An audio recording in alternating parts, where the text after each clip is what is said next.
That's good. Oh, Mrs. Hudson, what are you looking for? Haven't you finished packing yet? Not yet, sir, but I'm getting along. Well, be as quick as you can, won't you? Indeed, I will. But his things do take a bit of collecting. Well, how about his chemical apparatus? He's very particular about that, you know. He'll have packed that himself by now.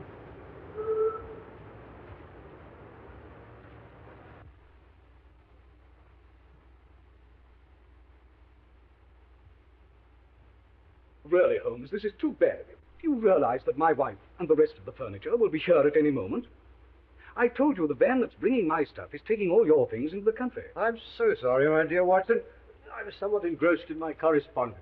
I'd no idea that my retirement would cause such a stir. You know, all sorts of people have written to me. Here's an interesting communication, for instance. Oh, what's that? It's a telegram of good wishes from our old friend Abernethy, the forger. Oh, yes. We got him 10 years, didn't we? Yes, we did, yes. When he came out, I was able to render him some slight assistance. You know, I'm not sure, my dear Watson, that of all the kindly messages I've received, even from the most exalted persons, that this is not the most gratifying. Well, I don't suppose they're all regrets at your retirement. I imagine there are quite a number of people who'll be immensely relieved. Undoubtedly, my dear Watson. Chief among them, another old friend, Professor Moriarty. Oh, Moriarty. Do you know, Holmes, he's the one subject on which I believe you're utterly mistaken. Oh, no mistake, my dear Watson. That harmless old professor of mathematics. That harmless old professor of mathematics, as you call him, is the brains behind the biggest criminal organization in Europe. You know, my one regret in retiring is that the police neglected to take advantage of the opportunity I gave them of arresting him. I failed to run him to earth. Well, we won't argue about it, Holmes. Well, I'd better run along and see if the van's left my place yet.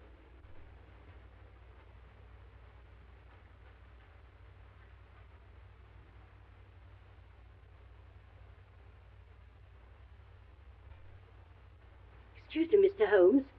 There's a gentleman outside. Wants to see you very particular. Oh? What's the gentleman like? Well, he's an old gentleman and very tall. Ask him to come up. Yes, sir. Another well-wisher.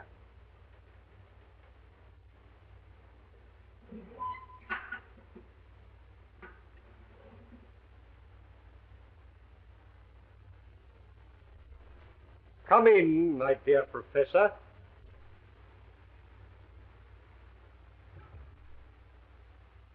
May I point out, Mr. Holmes, that it is a very dangerous habit to finger a loaded revolver in the pocket of one's dressing gown? It's a slight precaution, Professor.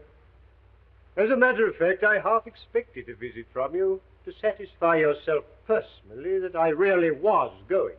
Your perception, as usual, does you credit, Mr. Holmes. I must confess that, personally speaking, I cannot regret your intention to retire. I can well believe you, Professor. I also feel that from your own point of view, it is a very wise course. In fact, it is the only course possible. I'm afraid I don't quite follow. Do you not, Mr. Holmes? Allow me to refresh your memory.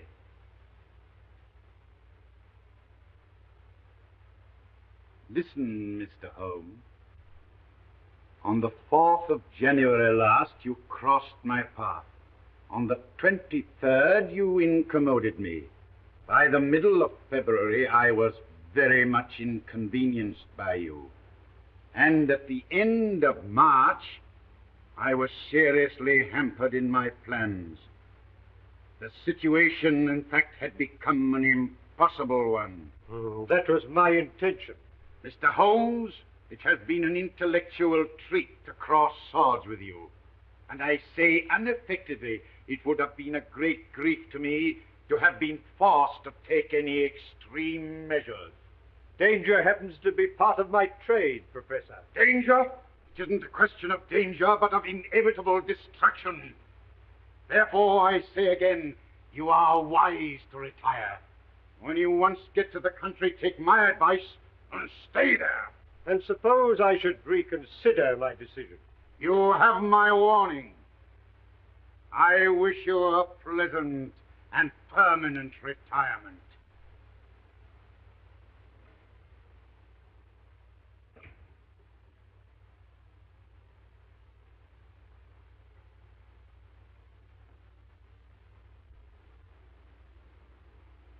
Now see here, Colonel Moran. How much longer have I got to wait? Where is this Mr. Moriarty? He's received your message, and he'll see you as soon as it's convenient to him. Damn it, I've been waiting here for 3/4 of an hour. Who the devil does he think he is? If I may give you a word of advice, Mr. Balding, I should moderate your tone a little when you meet the professor. Is that so? Hey, you! Wait a minute!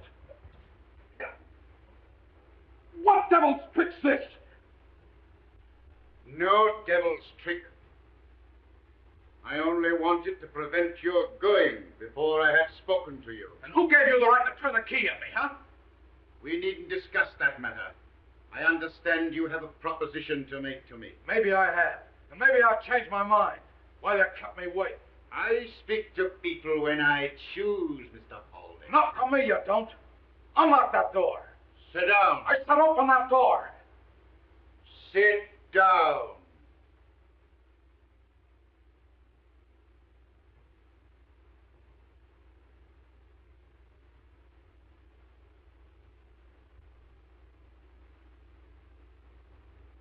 You are merely wasting time. You traveled here on a false passport, and the American police would be interested to know your whereabouts. So you will do as you're told.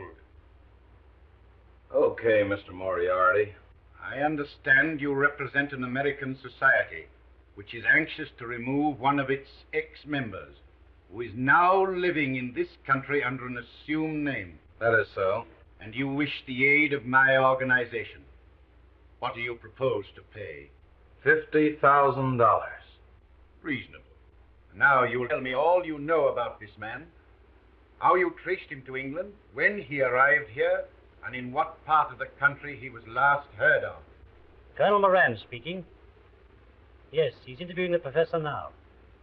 Yes, we're quite satisfied with his credentials. It's simply a question of whether the professor decides to take up the case or not. I will take up the case, Mr. Balding, on one condition. Yes? That you place yourself entirely in my hands.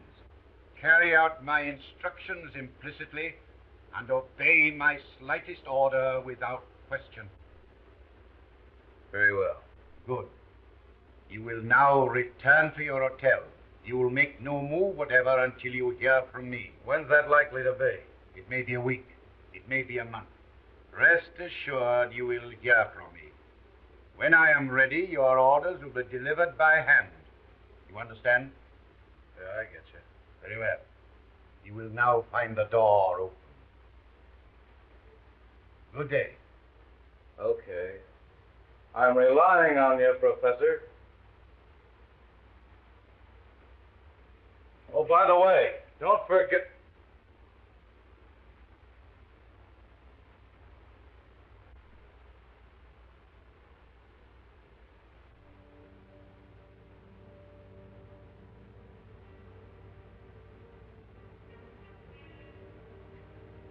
Going downstairs again, darling? Yeah, I left my glasses in the study. You gonna read them? Yeah, for a little. I don't feel I'm going to sleep. You've been dreadfully nervy all day, dear. Is anything wrong? No, dear, nothing. I just don't feel I'm going to sleep, that's all. I see.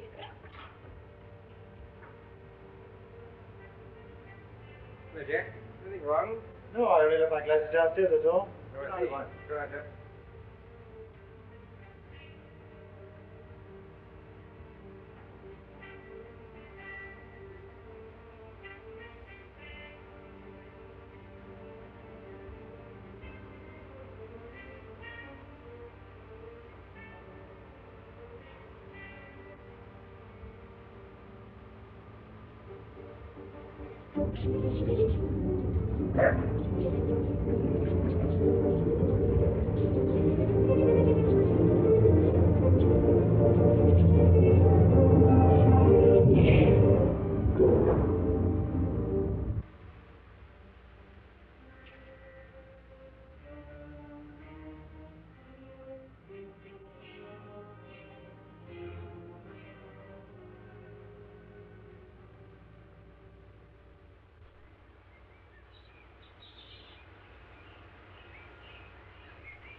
Excuse me, Mr. Holmes. I'm so sorry, Mrs. Hudson. Oh, is Mrs. Watson coming down with the doctor? No. No, she isn't. I gather that she's too busy in Baker Street. Oh, so it'll only be the doctor. Yes. Is it or just the doctor? Yes. Oh, Here he is. Good morning, Holmes. Oh, my dear Watson. I'm delighted to see you. Good morning, Mrs. Hudson. good morning, doctor. Well, how are you? Oh, I'm much better, thank you, Watson. You're looking better. I hope Mrs. Hudson's seeing that you have proper meals. Oh, I'm living like a fighting cock. We had a delicious chicken casserole yesterday, didn't we? Yes, and you let it all get cold while you were reducing the age of the chicken. As a matter of fact, Watson, it was a tough proposition. I bit off more than I could chew. Oh, go along inside, Watson, have a drink. I know you must need one after your long journey. Yes, I could do with one, thanks.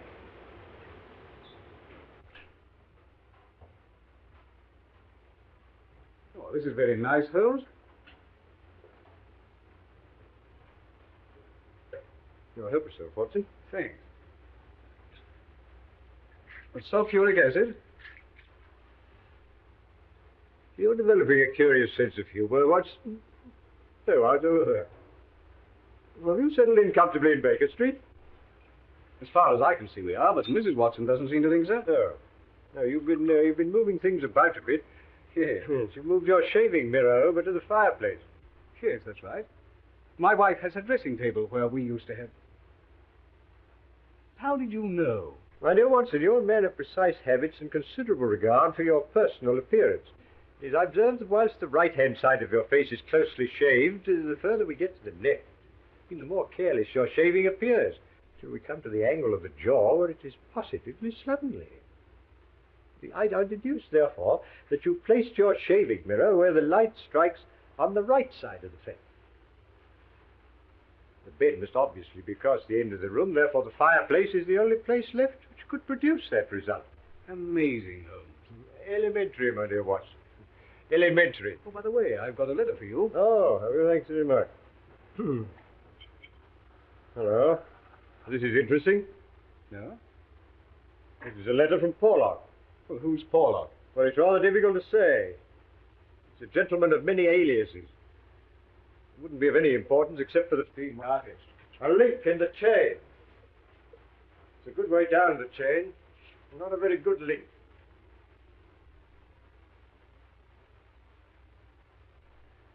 Now, look here, Holmes. Please remember that you've retired. Twice he sent me advance information. It has enabled me to prevent a crime. Whether it was his conscience that made him do it, or a £10 note sent to him by devious methods, I've never discovered. What do you make of that, Watson? I don't want to make anything of it. Put it in the waste paper basket. There's a good fellow. My dear Watson, I'm willing to put anything in the waste paper basket if I can do so with a clear conscience. I might never forgive myself if I did so in this case. What do you mean? I mean that something sinister is afoot, Watson. Just cast your eye over there. Obviously in cipher. Oh, how true, Watson, how true. I'm glad you've spotted it. Yes, there's only one word, Burlston. And then there's a series of numbers that obviously represent words. Probably taken from some book. Now, the point is, what book? Well, why doesn't the fool tell you? My dear Watson, send the key of the cipher in the same envelope as the cipher itself. Oh, no, my dear fellow, the key will probably follow in another envelope. And meanwhile, it might be instructive if we try to decipher this ourselves. Now, the cipher message begins with the number 534. Mm-hmm. Well, that's probably page 534. So we've got a large book. The next sign is C2. What do you make of that, Watson? Chapter 2, of course. Well, hardly that, Watson. What size book would it be if Chapter 2 were on page 534? Oh. Well, column then. Brilliant, Watson, brilliant. Brilliant. You're scintillating this morning. Now, we've got a large book, printed in double columns. Any other suggestions? With the Bible? My dear Watson, you excel yourself. As I remarked just now, Porlock is one of Moriarty's men, and I can hardly imagine any less likely book in his possession than the Bible. No, the Bible has too many editions. No, this must be a standardized book, and page 534 would be the same in all copies. Try again, Watson. How about Bradshaw? Well, the ABC. Well, that's a good idea, Watson, but if I may say so, it's not quite good enough. I know, Whitaker's Almanac. Now, come along, and let's see what page 534 has in store for us. Just write this down.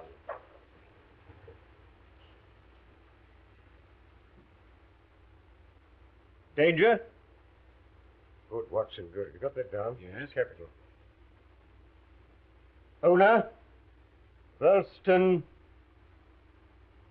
Castle.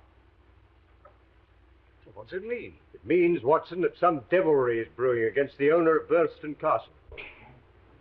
Excuse me, Mr. Holmes. It's Inspector Lestrade. Oh, Morning, gentlemen. Morning, Lestrade. I told him he wasn't to come worrying Mr. Holmes, but he said he'd arrest me if I didn't let him in. That's all right, Mrs. Hudson. That's all right. You understand, Inspector, that Mr. Holmes is retired. You're not going to drag him up to London. Oh, no, sir, I wasn't thinking of doing that. I called in to ask Mr. Holmes if he'd be good enough.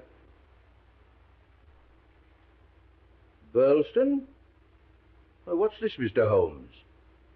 This is magic. That's a cipher that Watson has just solved. Well, what's the matter, Inspector? Matter only that Mr. Douglas of Burlstone Castle was horribly murdered last night. What? Shot. Face completely blown away. So Porlock's message came too late. Porlock? Who's Porlock? And how can he prophesy murders? Camberwell postmark. Well, that doesn't tell us much. It tells you as much as you'll ever know, Inspector. I used to send him money to the Camberwell post office. Didn't you find out who called for it? No. No, I promised not to try and trace him. I gather he was of a rather shy, no, not to say retiring disposition. Oh, we can't waste any more time. Will you come over to Burlstone with me, Mr. Holmes? On the way, I'll tell you all I know. We're not going far, then.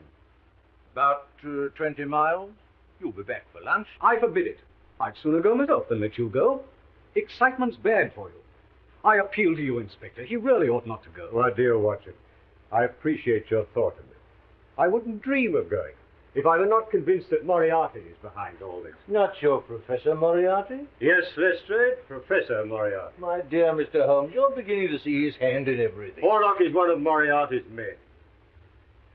Now, look here, Lestrade, I'll bet you my new beehive to your old bowler hat that you'll find that Moriarty's behind this Burlston affair. All right, I'll take you. Good.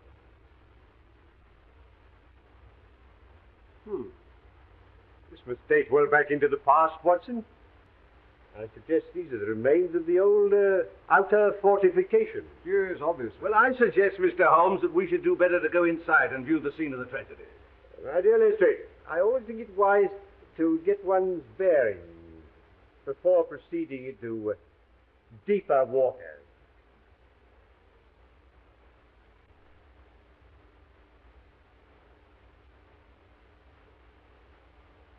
Lestrade, I observe that this moat has only recently been filled with water. Oh? How on earth do you know that, Holmes? My dear Watson, what kind of a tree is it that comes to maturity and blossoms in water? No. This water is a recent addition. Makes it much more difficult to get out of the window. Yes, Watson. Or to get in. Possibly Mr. Douglas anticipated this crime. Inspector Griffiths. This is Mr. Sherlock Holmes. How do you do, sir? How do you do? Oh, this is my friend, Dr. Watson. How do you do? Well, shall we get in? By all means, Inspector.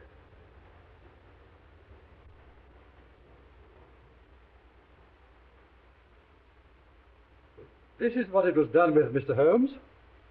I found it lying just there. There was no signs of a struggle except the peculiar position of that chair. I see. Now tell me, who else beside Mr. Douglas was in the house at the time of the tragedy? Mrs. Douglas and Mr. Cecil Barker, a friend of the family. Here you are, Mr. Holmes. Yeah, these are dreadful injuries. Must have been at point-blank range. Whoever did this didn't intend to miss. Well, one can hardly miss with a sawn-off shotgun. American, Pennsylvania Small Arms Company. You'll observe that the triggers are wired together. We got both barrels at once. And what do you make of this card, Mr. Holmes? VV341. It was found pinned to the body.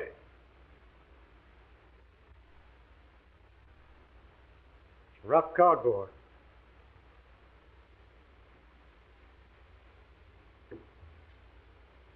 It's not written in this room. If this was done with a broad nib, these are fine. What does it mean, Holmes? You say the drawbridge is raised every evening, Yes, about sunset. and the tragedy occurred about 11:30. Yes. Obviously suicide. We thought that at first, sir, till someone pointed out this. What is it? A footmark. Yes, someone must have got out of that window. Who pointed this out? Mr. Barker, sir. Oh. Blood. Yes, his shoes must have been covered in blood from the state of the room. He undoubtedly swam the moat. Oh, hardly. It's not more than 3 feet deep anywhere. Oh. You've observed, of course, that someone has been hiding here. Hmm? There are distinct marks of muddy boots.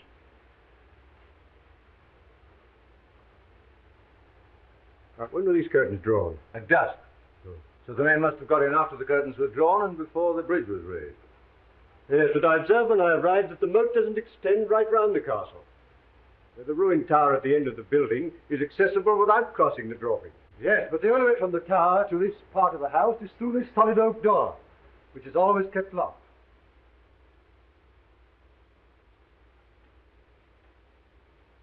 Is it? By Jove, Holmes. It doesn't seem to be locked now, does it? Well, that's funny. I always understood. Yes, we'll return to that later.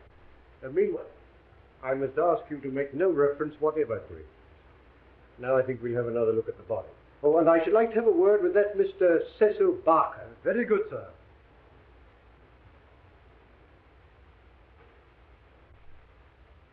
What do you make of this curious mark on Douglas's forearm, Holmes? Do you think it's a sign of some secret society? How would you say that was done, Watson? It isn't tattooing. No, it's a brand. It's been done with a red-hot iron. Very painful. Mr. Barker, this is Mr. Sherlock Holmes. How do you do? I'm very glad you're able to come, Mr. Holmes. This is my friend, Dr. Watson. How do you do? How do you do? Now, Mr. Barker, I understand you discovered the body. Yes, I had the shot and came straight down. Poor Douglas is lying where you see him now. The lighted candle was on the table. This candle? Yes. And you gave the alarm immediately?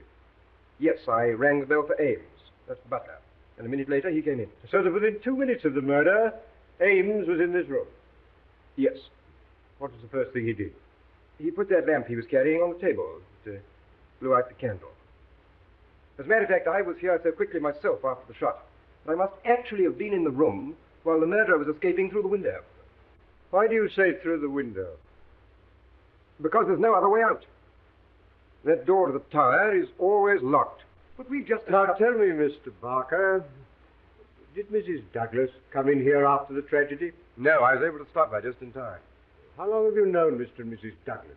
About a year. I met them when they first came to Switzerland from America. How long have they been here? About 9 months. You don't know anything about Douglas's past life. Only that he used to live in Chicago. You never heard him speak of any secret society. Funny you should mention that. He never told me about it himself, but I always got the impression that he was a member of one, or an ex-member. You don't know what that mark on his arm was? No. I've seen it often, of course, but he never told me what it was, and I never liked to ask him. It was one of the things that rather made me wonder about that secret society. Anything odd about his behavior at any time? Well, he hated meeting people. In Switzerland, he hardly ever moved from his chalet in the mountains. Rather made me wonder if somebody was after him. When he suddenly packed up and bolted to England, it made me wonder all the more. Come in. Excuse me, sir, but Mrs. Douglas would like to see Mr. Holmes when he's finished his investigation in this room. Oh, certainly.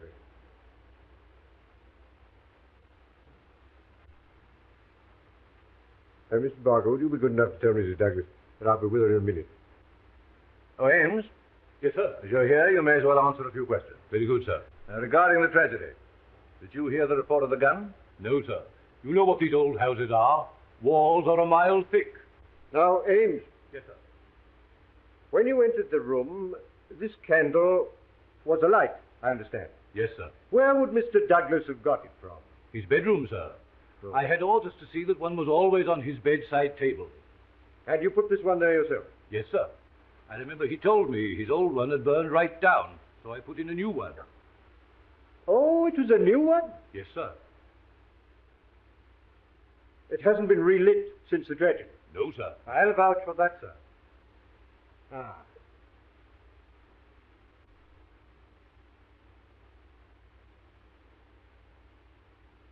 Did these candles come out of the same box as that one on the table? Yes, sir. Yes. Yes, thank you. Have there been any strangers about the place lately? No, sir. Oh, wait a minute. An old gentleman did call a little while back to look over the ruin part. But we often have people come to see that. It dates from the Norman Conquest. That's right. Right. Is there nothing more that you can tell me, Ed? No, sir. I can't make head or tail of the whole thing. Fairly beats me. And the wedding ring being missing, too. Wedding ring? Didn't Mr. Barker tell you? Not a word. What about the wedding ring? The master always wore a plain gold wedding ring under the one with the rough gold nugget on it. Under?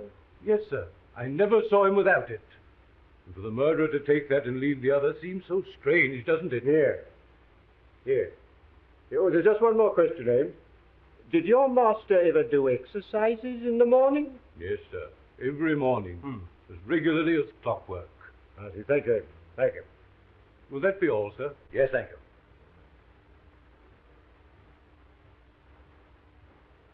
Well, Mr. Holmes, the most important point so far is that obviously this has something to do with the secret society. On the contrary, my dear Lestrade, I suggest that the most important point so far is that Mr. Douglas did exercises every morning. You can't be serious, Mr. Holmes. Mark you, I don't mind you asking all these questions about exercises and candles, but I can't see how they help to clear up what we're investigating. I suppose, Lestrade, you're quite clear in your mind what you are investigating. The murder of Mr. Douglas, of course. Capital. Capital. I've told Mrs. Douglas that Mr. Holmes will see her. Thank you. Now, I'd like to ask you one or two questions, if you don't mind. With pleasure. Did you know Mrs. Douglas before her marriage? No. But you've seen a good deal of her since. What are you suggesting? You've seen a good deal of him. I'm not suggesting anything. I'm here to get facts. Did Mr. Douglas entirely approve of your friendship with his wife? I refuse to answer. I suppose you realize that your refusal indicates that you've something to hide? I've got nothing to hide. I can't help but it indicates the... Now, look here, sir. It won't do any good to adopt that attitude. All right, I'm sorry. I know you're only doing your duty. As a matter of fact, I may as well tell you. Poor Douglas did have one fault, and that was jealousy. He liked my being here, but if Etty, that's Mrs. Douglas, and I had too much to say to each other, he used to go off the deep end and say the wildest things. But I assure you that no man ever had a more faithful wife than Etty, or a more loyal friend than I. No doubt. Still, the fact that his wedding ring is missing rather suggests that the marriage and the tragedy were in some way connected? I've no idea what it suggests. But if you're insinuating there was anything between me and Mrs. Douglas, you're on the wrong track, that's all. I don't think I have anything more to say to you. Any more questions, Mr. Holmes? Not at the moment, Lestrade, no. It immensely adds to the zest of an investigation when one is in conscious sympathy with the historical atmosphere of one's surroundings. May I commend this little book to your attention? History of Burleston? Ha! I've got something better to do than to read that sort of stuff. Well, that's a pity, Lestrade. It's a pity, because you'd see here that this castle was erected in the 5th year of the reign of James I, and there are various associations of interest connected with this ancient building. I don't doubt it, but that's got nothing to do with us. Breadth of view, my dear Lestrade, is one of the essentials of our profession.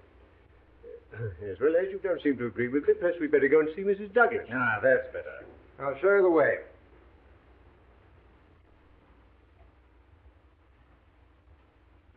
You can remove the body.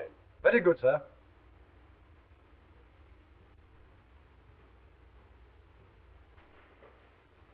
Etty. You've met Inspector Lestrade. This is Mr. Sherlock Holmes. How do you do, Mr. Holmes? How do you do? Well, may I present my friend, Dr. Watson? How do you do? It was good of you to come, Mr. Holmes. Not at all.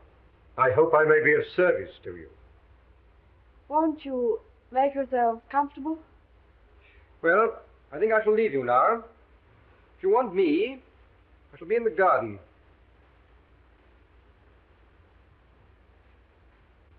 Now, Mrs. Douglas, I wonder if you can give us any help. I wish I could. But I didn't see the tragedy. So I understand, but you heard the shot. Now, how long after that were you stopped on the stairs by Mr. Barker? A couple of minutes. I just had to put on a wrap and some slippers. How long had your husband been downstairs before you heard the shot? 2 or 3 minutes. Not more than 5. Where were you married, Mrs. Douglas? In New York. Ah, in America. Have you ever suspected there was some danger threatening your husband, and that he knew it? Yes, I have. In fact, I'm sure of it. But he wouldn't talk about it. Not that there wasn't complete love and understanding between us, but, well, it's just that he didn't want me to be worried. You know nothing of his life in America that could have caused that threatening danger? Nothing at all. That mark on his arm, do you know what that is? No? You never asked him? Yes, I did once, but he refused to discuss it. So I never asked again. You've no idea what it is? None whatsoever. Can't you suggest anything? Mrs. Douglas, I suggest that you tell me the truth. Mr. Holmes! You know perfectly well what that mark is. You couldn't possibly have lived in America without knowing. That mark is the brand of the Scourers. Scourers? Yes, an American secret society which terrorized the coal districts of Vermissa, and which was broken up some years ago. Well, I'm bound to admit, Holmes, I've never heard of them. Now, I can well believe that, Watson, but I can't believe that Mrs. Douglas has never heard of the Scourers, because her husband was one. All right, Mr. Holmes. I'll tell you the truth. I think that will be the wisest course.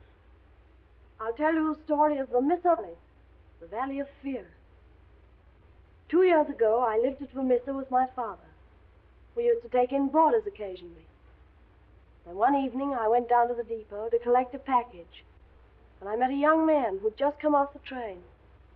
His name was Murdoch, and he was looking for lodgings. The minute I set eyes on him, I knew he was the one man in the world for me.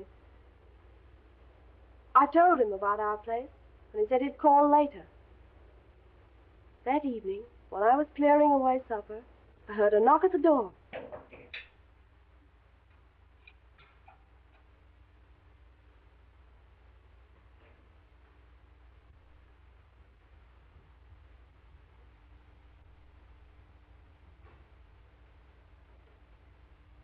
So you've turned up, Mr. Murdoch. I sure have.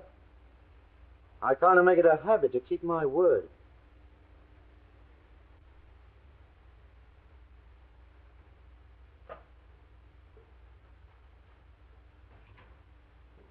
Who's that, Eddie? Someone to see you about a room, Dad. Etty, so that's your name, is it? Mine's Jack. This is Mr. Murdoch. He wants to board with us. It'll suit me fine. Well, take your things off. Thanks. I dare say we can fix it. $20 a month for the terms. Well, that's all right for me. I better give you my first month. Okay. Will you come into the sitting room? Yeah, surely.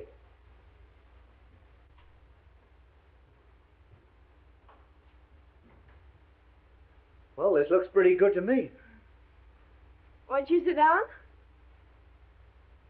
You know, I don't think I'm going to feel homesick. Oh, we'll try to make you comfortable. Don't you worry, Etty. This is going to be more like home than any place I've been in since I come to the States. Oh, you're not American, then? No, as a matter of fact, I was born in England, but I've been here the best part of my life. Oh.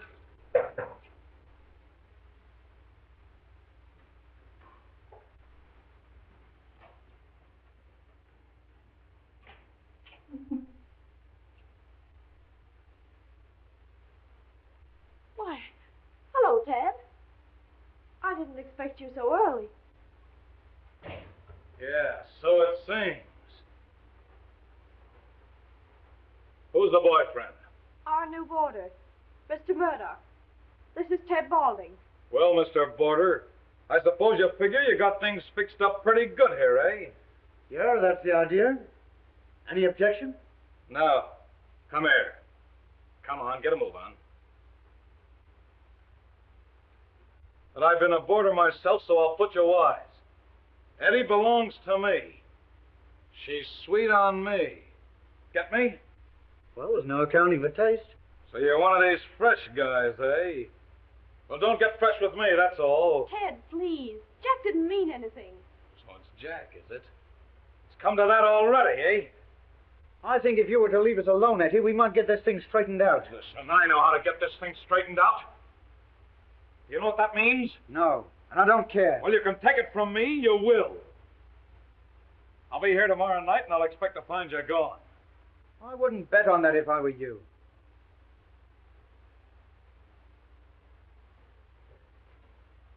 You'll be sorry you ever came here before I'm through with you. Get out. Why, you're not going, Ted?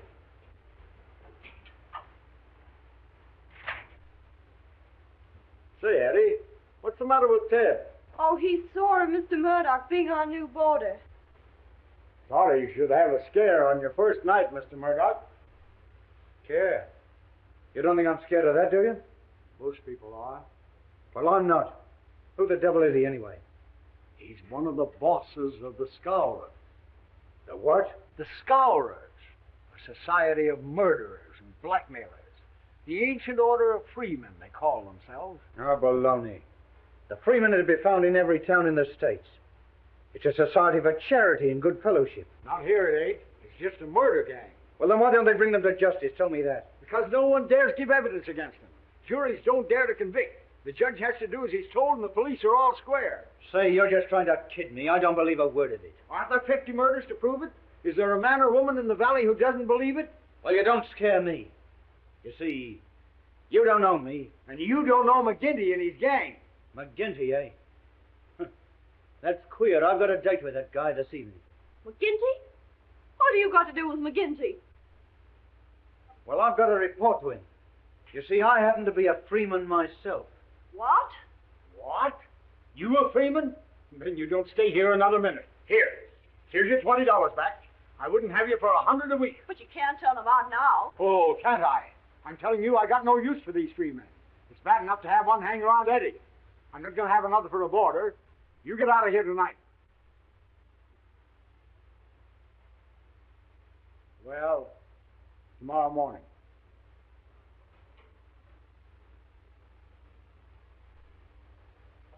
I'm sorry. That's all right. But don't make any mistake. I'll be seeing a lot of you. It's no good. There's Ted Boulding. Tell me, Etty, you're not in love with Boulding, are you? You're only afraid of him. If you'd have met me first, would I have had a chance? I wish you had been the first. That's all I wanted to know. Oh, Jack, I'll never believe anything bad of you. Not whatever happens. Well, I wouldn't be too sure of that, Etty. Still, even a guy like me can be on the level with a woman. Well, I'll begin down to McGinty's.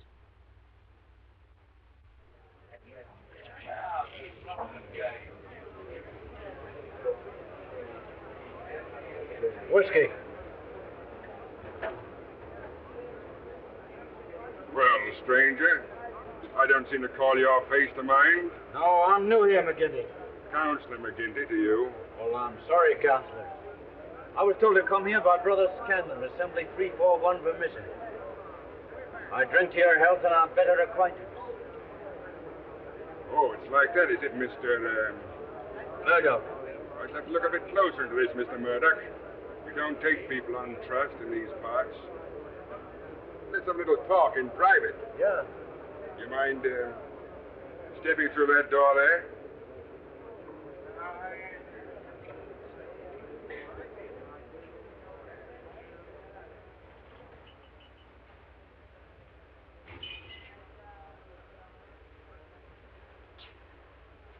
Look here, my joker. If I thought you were playing any games on us, it'd be short script for you. It's a strange sort of welcome for a brother. Where were you initiated? Assembly 29, Chicago. What are you doing here? Looking for work. Why'd you leave Chicago? I'll tell you that. Why not? Because the rules say that one member can't tell another a lie. Oh, you mean the truth's too bad to tell, eh? You can put it that way if you want to. Now listen here, mister. You can't expect me as boss to let into this assembly any man for whose past I can't answer. Say, you wouldn't squeal if I showed you something, would you? I'll wipe my hand across your face. You talk to me like that. I'm sorry, I didn't mean it that way. Here. Take a look at that. Oh. Your work? Sure. Why'd you shoot this guy, Pinto? Well, he threatened to squeal on me, so I croaked him and beat it out here. The sort of murder to be welcome out here, eh? Yeah, you've said it. You ought to go far. You look like being a pretty useful brother to us. Didn't flinch when I put the gun on you either. You were the one in danger, boss. I got you covered from the first. I guess my shot would have been as quick as yours.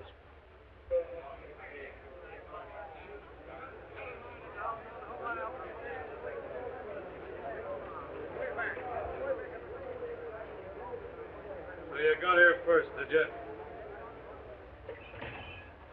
I want to have a word with you about this man. Yeah, you say it right now. I'm here. I'll say it how and when I please. I'm content to leave it to you to judge between us, Counselor. Well, what is it? Well, a young lady. I think she's free to choose for herself. Is she? As between members of the assembly, I should say she was. So that's your ruling, is it? Yes, it is. Were you thinking of disputing it? You'd back a newcomer against me, would you? Well, you're not boss for life, Jack McGinty. And let me tell you this. When it comes to the voting... You've been asking for it a long time, Baldy.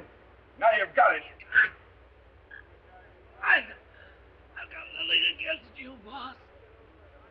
All right. Now, we can't have bad blood between brothers. Go along in the bar, and I'll buy you both a drink.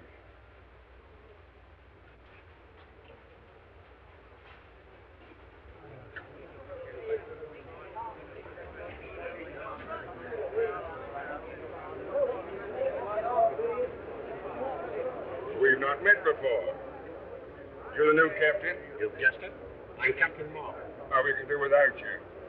Please enough of our own without importing any. Hello. Here's an old acquaintance. Well, I'm no friend of yours or any other code. Oh, Jack Murdoch of Chicago, all right, and don't deny it. I'm not denying it. Why should I be ashamed of my name? Well, you ought to be. What the devil do you mean? You can't pull that stuff with me. I'm Marvin of Chicago Central. We haven't forgot the shooting of Jonas Pinto. I never shot Pinto. Nice, impartial evidence. As it happened, we couldn't get any case against you. So you're okay with me just as long as you're on the level. Get me? Good night.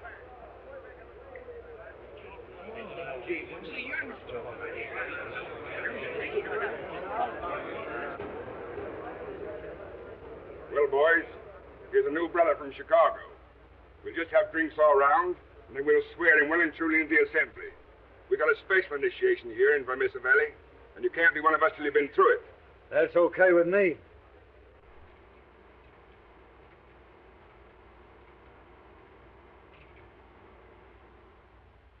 Okay. Brother Murdoch, can you bear pain? As much as anyone, I guess.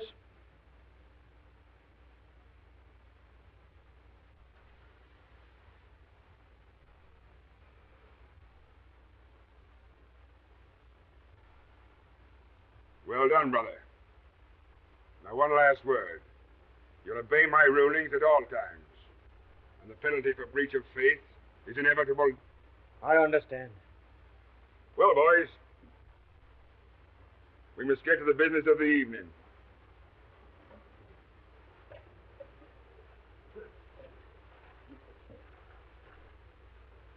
There's a man in this town who needs trimming. And it's up to you to see that he gets it. I'm speaking of James Stanger, editor of the Herald. You seen how he's been panning us again in his dirty rag? Why don't we bump him off? That might cause more trouble than we need ask for. But I guess you can give him a pretty severe warning.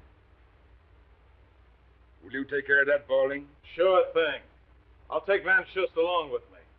And you, Mansell? And you, Gower? Okay. And yeah, you'd better come along with us, Murdoch. We'll see the kind of stuff you're made of. That's okay with me. Come on, let's go.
He's as near dead as we want him. Wait, who the hell are you interfering? Stand back or I'll blow your face up. The boss said he wasn't to be killed, didn't he? Yeah, that's all. Lay off, Golding.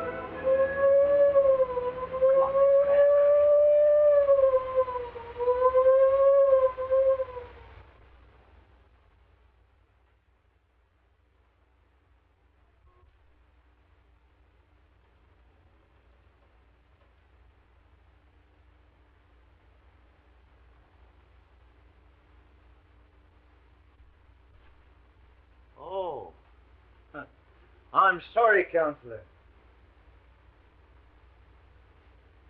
I'm not much of a visitor, Murdoch, but I thought I'd stretch a point in your case. I'm honored. But how'd you know I was here? I only came this morning. It should be enough for you that I do know. It may be enough for most men, but not for me. So you're a queer guy. Scanlon told me, if you must know. Lives here too, so he says. Yeah. Have a drink. Sure.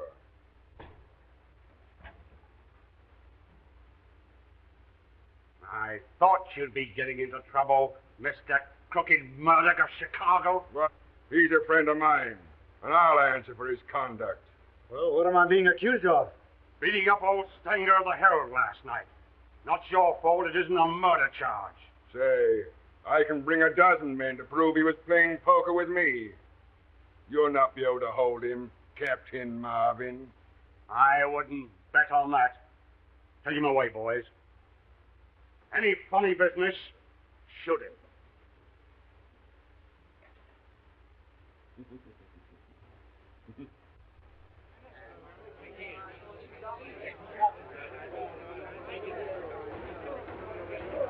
Ordering call. Do you find the prisoner, John Murdoch, guilty or not guilty? Not guilty.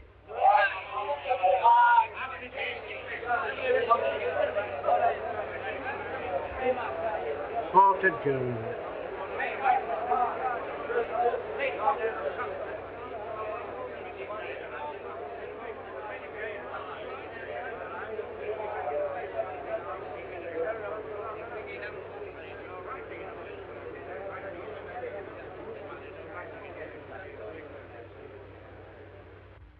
You see? I told you you needn't worry.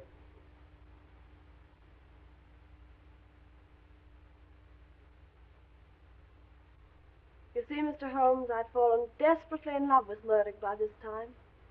Broke my heart to find him going from bad to worse. But he was always straight with me. I see. And was Murdoch taken completely into the confidence of the Scourers? Yes. In 6 months, his name was a byword in the valley. People were as scared of him as they were of McGinty. Pray proceed, Mrs. Douglas. One night, he and another man were sent to shoot one of the most respected pit managers in the valley. I felt something awful was going to happen. I didn't know just what.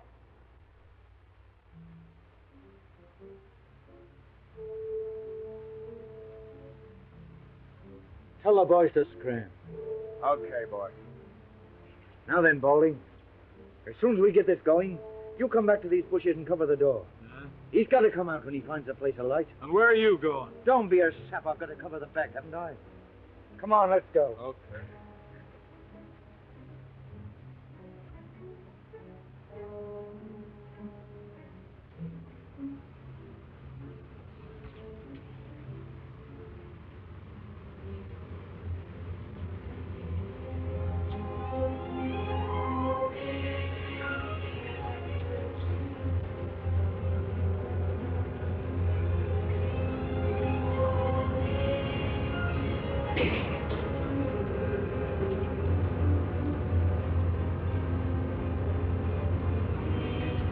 They're shooting at us. Must be the police. I know they got me. Oh, come on, then.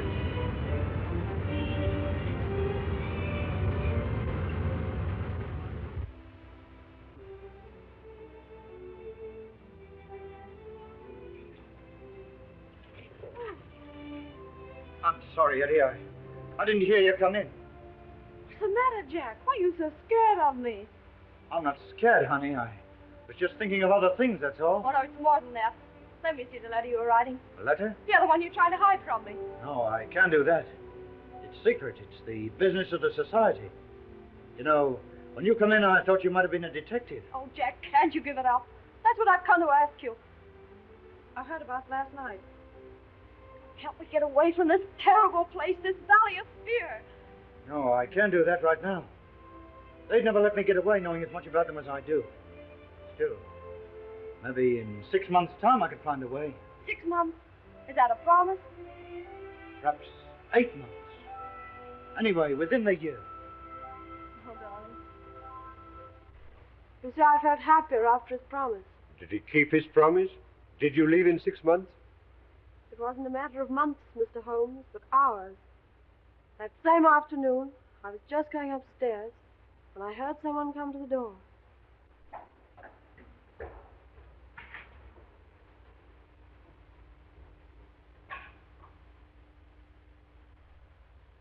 What's the matter, Jack? Trouble afoot. Police? Yeah.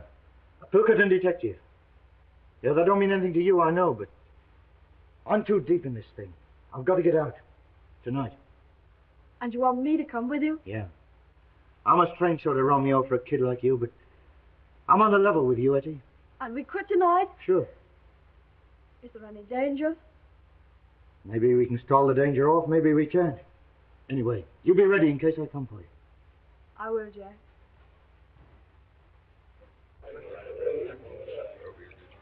Boss, I've got some bad news. What sort of bad news? Well, I can't tell you in public, but let me collect a few of the boys and go into your room and discuss it. Okay, carry on. Olin, Cormac, you go. Gower. Mansell, come into the boss's room, will you? Yeah, and you too, Willoughby. Okay.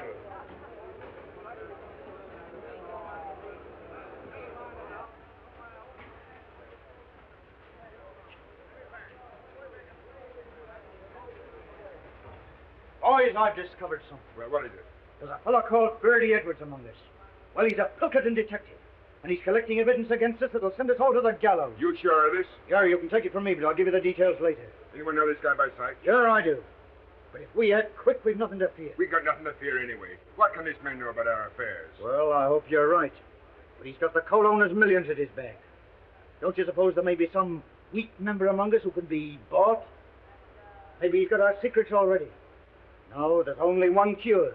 Then he never leaves the valley alive. For the first time, Balding, you and I agree. Well, do you want me to handle this, boss? Sure, but you better tell us some more about it. Well, the other day I met a fellow who said he was a pressman. And he offered me good money for inside stories of the Scourers. Although his face was familiar, somehow or other I couldn't place him. I know now that that was Bertie Edwards. I made a few inquiries and found out he was living at a place called Hobson's Patch, under the name of Steve Wilson. Well, we'll just bump him off quick. No, I've got a better plan than that. Well, what is it?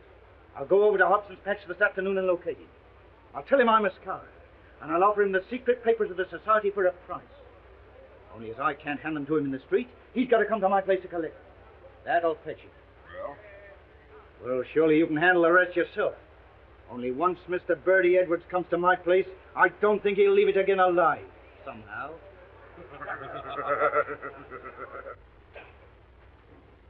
Oh. Well, he's coming. Good. Come right in, make yourself at home, boys.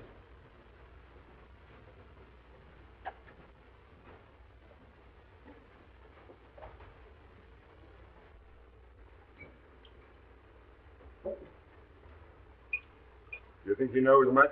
Well, he's been here 6 weeks. He may have passed on quite a bit, but we'll make him tell us all about it. We'll have the truth out of Mr. Birdie Edwards if you have to cut his heart out to get it. Did he seem to send a trap? No, I got him on the weak point.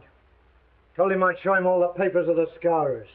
Well, if we handle it right, they'll never be able to prove a killing. Nobody will see him come up to the house after dark. And I'll lay odds nobody will ever see him leave. Now, here's the plan. You boys all stay here, see?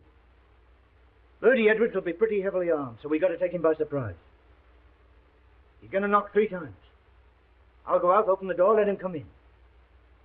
I'll leave him in the outer hall while I come in here and get some papers or something and give you the tip. I'll go back, and while he's reading the papers, I'll get the gun off him. Then I'll give a shout, and the sooner you come in, the better.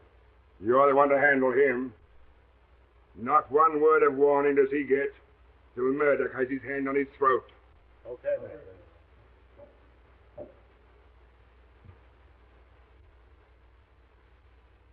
Pity you haven't got shutters on your windows. Don't you worry, we won't be spied on. Perhaps he won't come. He's as eager to come as you are to see him. He may be here any minute. Now keep quiet. Not a movement till I give you the sign.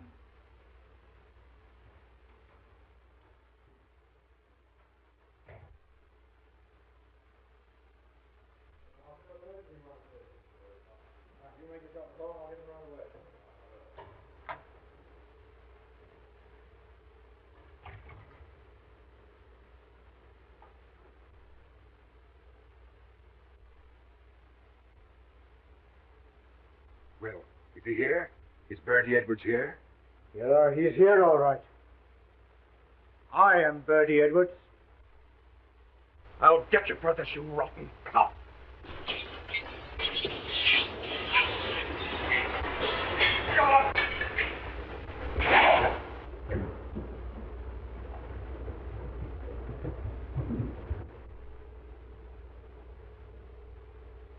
There are 40 armed men around this place, so you can figure out what chance you've got. You dirty, stinking double-crosser. There's something I'd like to say to you fellas before we part. Next time we meet, you'll all be in the dark. Well, I can put my cards on the table at last. I am Birdie Edwards of Pilkington. I played a pretty dangerous game in breaking up your gang. And no one knew I was playing it except Captain Marvin here and my employers. You think the game's all over, don't you, Mr. Clever Guy? Well, let me tell you this. You'll be hunted down wherever you go to. The scourers will get you even if you go to China. Yeah? Well, I'll take a chance on that. You all fell for my supposed criminal record just as I thought you would. I've stopped as many crimes as possible. How many times have you fellas been to get your man and found he's gone to someplace else? Well, that was my doing. Yeah, and that was my doing, too. Only I was just too late to save a man's life. But when I found the secret was coming out, well, I got to act quick. And so I'm able to hand over to Captain Marvin the worst gang of murderers this country has ever known. Handpicked by me. I told you when you joined us, the penalty for breach of trust is inevitable death. You'll find that's true. Take him away, boys. Well, Birdie, the boss will be pleased. You sure got results. Yeah, but I wouldn't go through all this again for all the money in the States. That's the whole story, Mr. Holmes. McGinty and $12 went to the gallows. And Ted Balding, one of the very worst, got off with life imprisonment. And do you think this is Balding's work? Obvious. Obvious. I'm certain of it, too. We wandered around and finally settled in Switzerland. And then one day my husband got a cable saying that Balding had broken jail and was believed to be in Europe. My husband must have got wind of something because we packed up in a few hours. And now? I see. McGinty proved himself to be right. Yes. Oh, Mr. Holmes, if you'll pardon me, I'll go and get some fresh air. This has all been terribly upsetting. Naturally, Mrs. Douglas.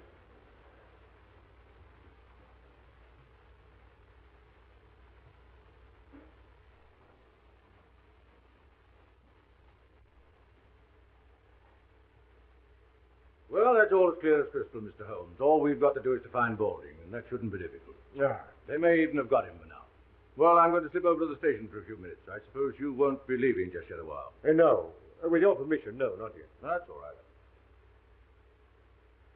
I'm afraid you've lost your beehive, Mr. Holmes. Nevertheless, you'll oblige me by taking care of that bowler hat of yours, Lester.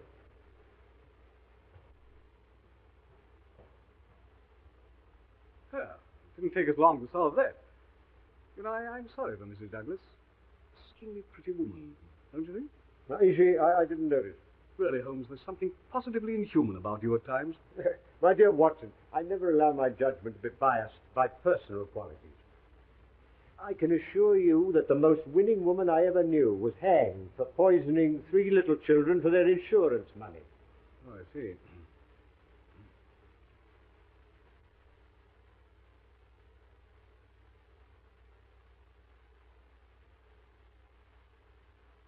Oh, eh?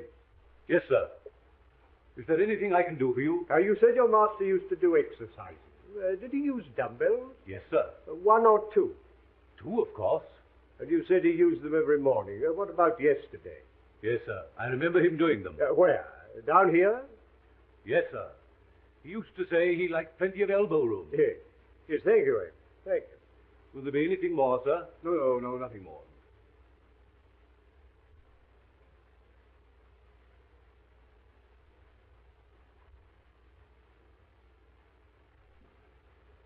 Seriously, Holmes, this is all very simple. What's to prevent our going home to lunch? Only that I'm rather concerned about the missing dumbbell, Watson. Dumbbell? Yes. Yes, I'm not referring to the good Lestrade, whom I'm aware has gone to the station, but to the equally solid article used for developing the muscles. One usually looks for them in pairs, my dear Watson. I can only account for one. No, this is by no means a simple case. What complicates it still more is where does Moriarty come in? He doesn't. Balding murdered Douglas, and it's Lestrade's job to find him. My dear Watson, you appear to have forgotten that only this morning we decoded a message from one of Moriarty's men foretelling this tragedy. Oh, yes, of course. Yes, so we did. Well, what's the next step, Holmes? You can lend me your umbrella. Umbrella? Yes. But it's not raining. How true, Watson, how true. Nevertheless, I should like it. You brought the one with the crooked handle, didn't you? Yes, I left it in the hall. But that's a wretched weapon, Holmes. Take my revolver. No, my dear fellow. There's no danger. If there were, I'd ask for your help. No, I'm not thinking of doing any shooting, Watson. Just a little fishing. Fishing? Yes. Yes, I want to see what the moat has to offer us. Oh, I see. Fishing. I'll go and fetch it.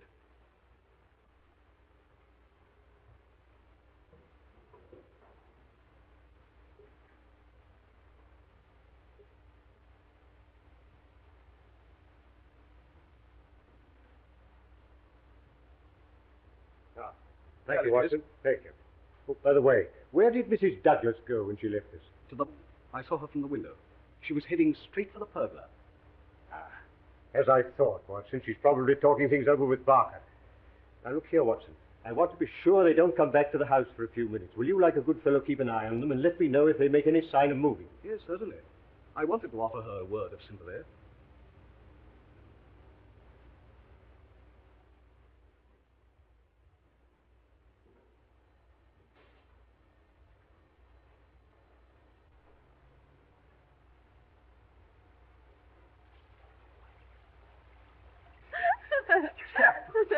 I don't know how I kept my face straight during my examination.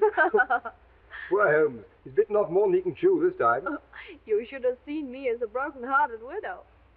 If you'll pardon me, Mr. Holmes, I think I'll take some fresh air. This has been so terribly upsetting. Oh. Look out. Dr. Watson, would you mind coming and speaking to Mrs. Douglas? I was about to offer my condolences to Mrs. Douglas, but they appear to be superfluous. As a matter of fact, she wants to ask you something. Yes. I feel the gravity of the situation calls for some explanation.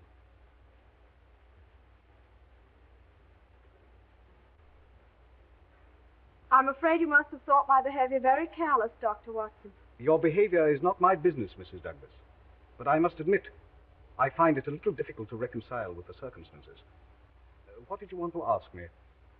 If I was to tell Mr. Holmes something in confidence, would he tell the police? I can't answer that. In other words, is Mr. Holmes working with the police or on his own? That I can't answer. Well, could he get rid of the police? Tell them he was satisfied and send them away? Certainly not. Mr. Holmes is an independent investigator, but I feel certain that he would withhold nothing from the officials that might help to bring the criminals to justice. If you require any further information, I refer you to Mr. Holmes.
I'm bound to admit, Holmes, I agree with you. This case isn't so simple after all. Oh, no, on the contrary, my dear Watson. To me, it becomes clearer every minute. But don't worry. I think I can put you on the right track. I should indeed be grateful. Now, the murderers... Oh, there's more than one. My dear Holmes, if you'll stop interrupting me, I'll explain my theory. Oh, dear Watson. I'm so sorry. I apologize. Please don't mention it. So you have a theory? Well, it's more of a certainty than a theory. How good. I'm all attention. From the first, Barker's account of the tragedy didn't satisfy me. No. I noticed that. I came to the conclusion he was telling lies. Half-truths, Watson. Much more dangerous. He admitted that Douglas was jealous, and I suggest he had good cause to be. Oh, you think this is a crime of passion? Exactly. Or as the French so aptly put it, un crime passionnel. The guilty lovers wanted to get rid of the husband, so they killed him, and used the story of the scourers to put everybody off the scent. I see, everybody except the astute Dr. Watson. Well, it hadn't occurred to you, had it? No, I'm bound to say that isn't my theory. Well, I'm going to prove it to you. When I went into the garden just now, the pathetic widow was consoling herself with Barker. They were laughing. Positively laughing. That confirms it, doesn't it? Oh, yes, that confirms it. And what's more, she wanted to ask you something in confidence. No, Watson. No, I want none of their confidences. It's always awkward when it comes to an arrest. Then you agree with me. You think they're the murderers.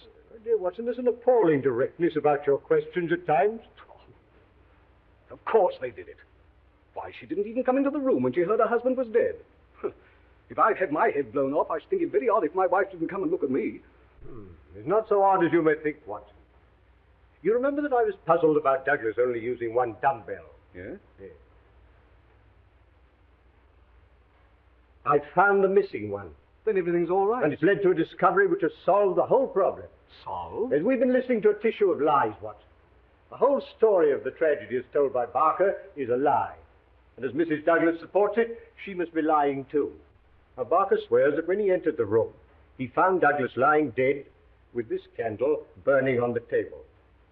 He also says that immediately, now mark this, Watson, immediately he rang for Ames, who entered the room carrying that lamp and at once blew out this candle, all within the space of 2 minutes. Ames corroborates this, but he also says that the candle which Douglas brought down from his bedroom, this candle, was a new one, out of the same packet as these. Now, what sort of a candle is it, Watson, that burns that amount in a few minutes? By Jove, Holmes, I believe you've got it. And moreover, if Barker's story were true, the assassin had less than a minute in which to remove 2 rings and replace one. Remember, the wedding ring was under the other one. Pin that card to the body, cross the room, and make good his escape. No, Watson, it's false, every word of it. Oh, that's a kindly thought, Ames. Oh, Ames, can you remember what kind of shoes Mr. Barker was wearing when you found him in here after the tragedy? Yes, sir. Bedroom slippers. And a nice mess they were in. Could you conveniently lay your hands on one of those slippers? Yes, sir. Mr. Barker changed them in here for his shoes before he went for the police. Oh, would you bring them over here, Ames? Yes.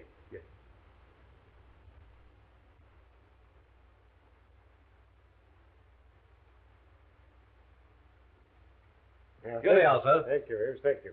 You needn't wait.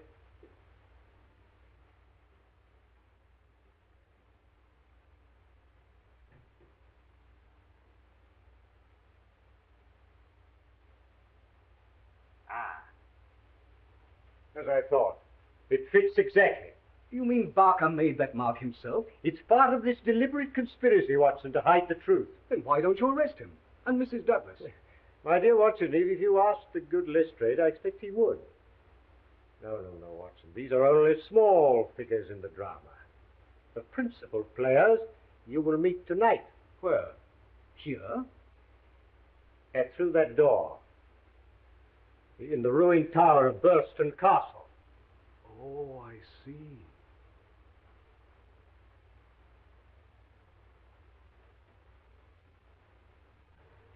It's 46 miles to 𝙁𝙁𝙗, Moran. We are due there at midnight.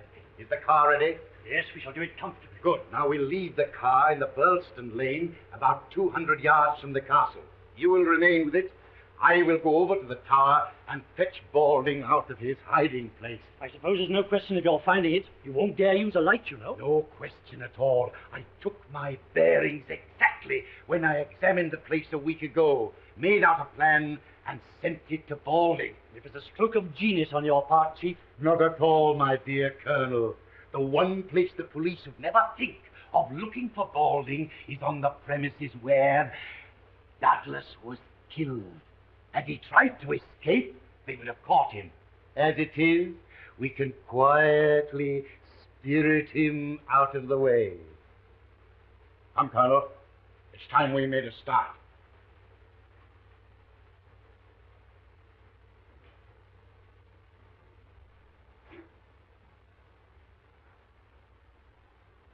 Well, Mr. Holmes, you haven't yet told me why you got me here. Ah, Lestrade, I wanted you to be present at the final act of this little drama. What, you mean you found Balding? Can I make an arrest? No. You're too impulsive, Lestrade. Before we talk about arrest, I think we might spend a profitable 10 minutes exploring the ruined tower. You're not trying to make a fool of me, Mr. Holmes? No, certainly not, Lestrade. But my good friend Dr. Watson will tell you, there are times when I cannot resist a touch of the dramatic.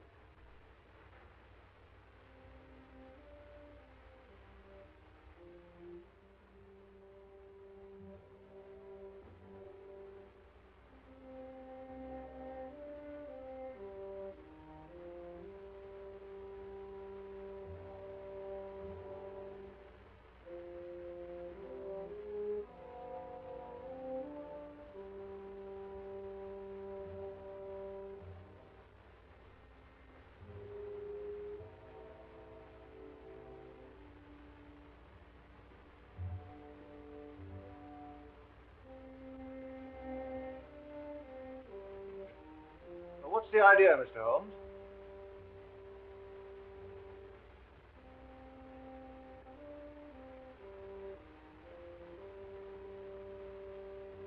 Come out, Mr. Douglas.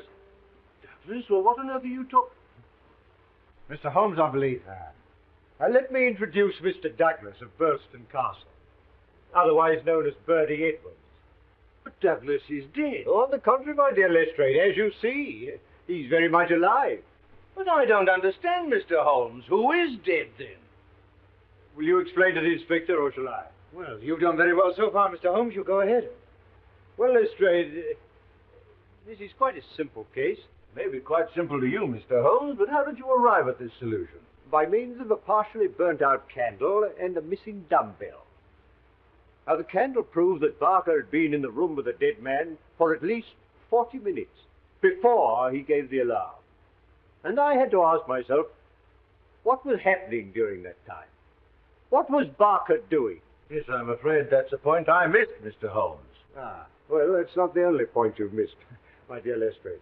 Now, Mr. Douglas was being hounded by the Scowrers, who'd sworn to kill him. So he retreated to this castle, where he took every precaution against intruders. But Balding succeeded in entering during the day, unseen. That night, he attacked Mr. Douglas with a knife. It was knocked out of his hand, so he had to use the noisier weapon, the shotgun, which in the struggle went off, killing Balding and mutilating him beyond recognition. Oh, I see. Oh, well, that answers your question, Lestrade. But what about Barker? Barker, my dear Watson, on hearing the shot, came down at once.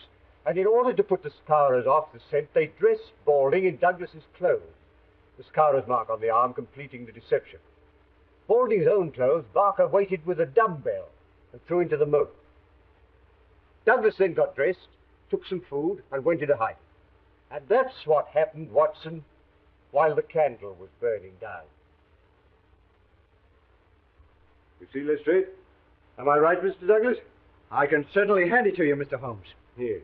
Yes, you came across one little difficulty, however. When you placed that gold nugget ring on Balding's finger, you intended to place your wedding ring there also, but you couldn't get it off, could you? No. Though I've been in a country where wedding rings slip off pretty easily, mine wouldn't. But how did you guess that Mr. Douglas was concealed here? It isn't a question of guessing, my dear Lestrade.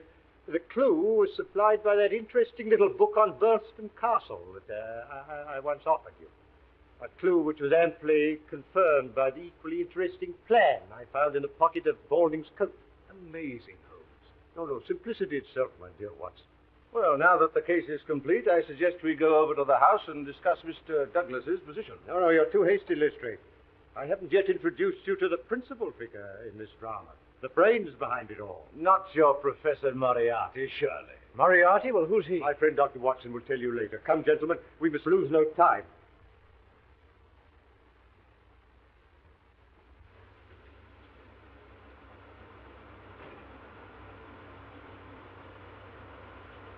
Keep her running, Moran.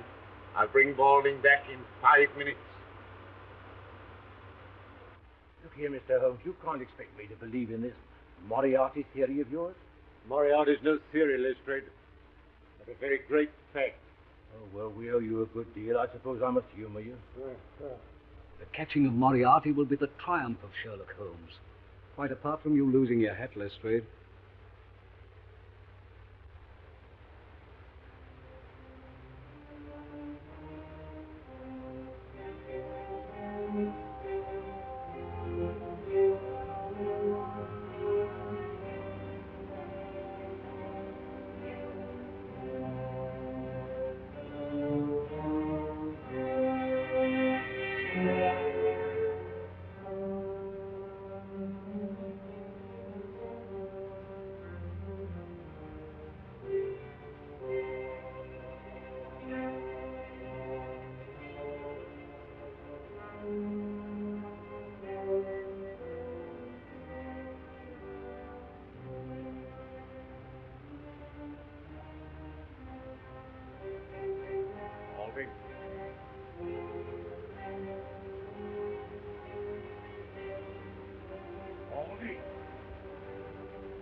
Balding failed to carry out your instructions, Professor. So you're in this, are you, Holmes? Well, I warned you.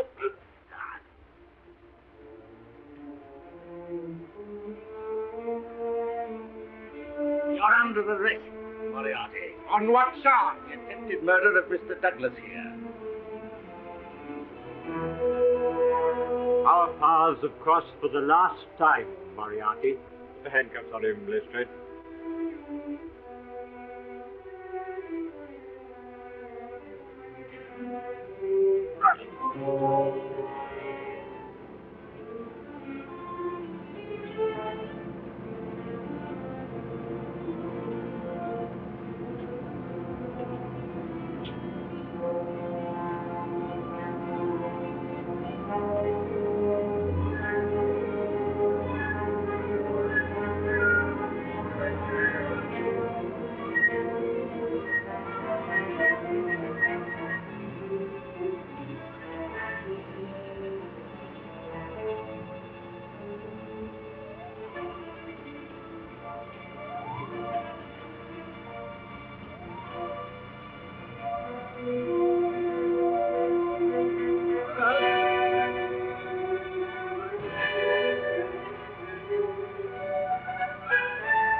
you, Holmes!